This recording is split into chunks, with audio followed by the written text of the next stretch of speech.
Кичкене генә йорт бакча ишек алды. Шушы инде минем җыр башы. Ленар Хаматов миш чыгарушы бәйгедә катнашырга узган ел клуб җитәкчесе тәкъдим итте ди ул. Роберт Миңнуллинның җыр башы шигырен сөйләгән. Һәвәскәрләр арасында шигърият номинациясендә икенче урынны яулый. Җиңәрмен дип уйламадым да, миңа җиңү насип булды. Шуннан соң әле минем тагын да эшләрем артты дияргә була.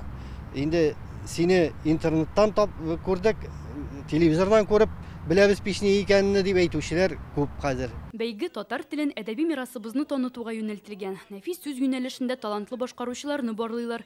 Телевидение өчен алып баручылар әзерләү юнәлешендә дә зур әһәмияткә ия бу проект. Безнең әдәбиятның зурлыгын, олылыгын күрсәтә торган конкурс бу.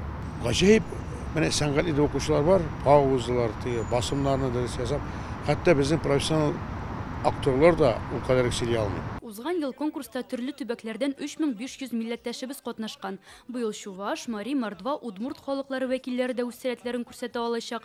Алар өчен махсус туган тел номинациясе булдырылган. Татар сүзе бәйгесендә башка милләтләр дә үзләрен күрсәтсәләр, татар халкының тагын да дәрәҗәсе үсәчәк.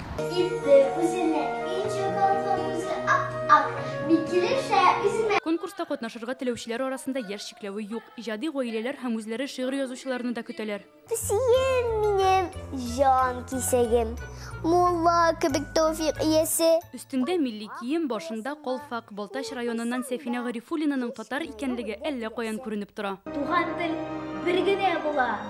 Ул минем бөек телем. Элина Трофимова горурлык белән туган тел бер генә була дип сөйли. Шигырьне аңа әбисе өйрәткән.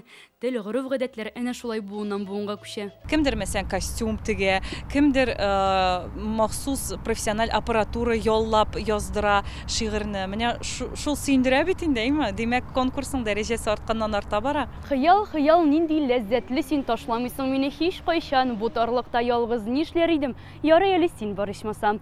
Татар сүзе бәйгесендә катнашыр өчен шигырь яки проза әсәрен сәнгатьле итеп сөйләп, аны видеога төшерергә кирәк. Әзер материалны бәйгенең рәсми сайтына җибәрергә һәм анкета тутыру зарур. Быел конкурсның премия фонды 1 500 000 сум. Гаризаны 30 ноябрьгә кадәр җибәреп була.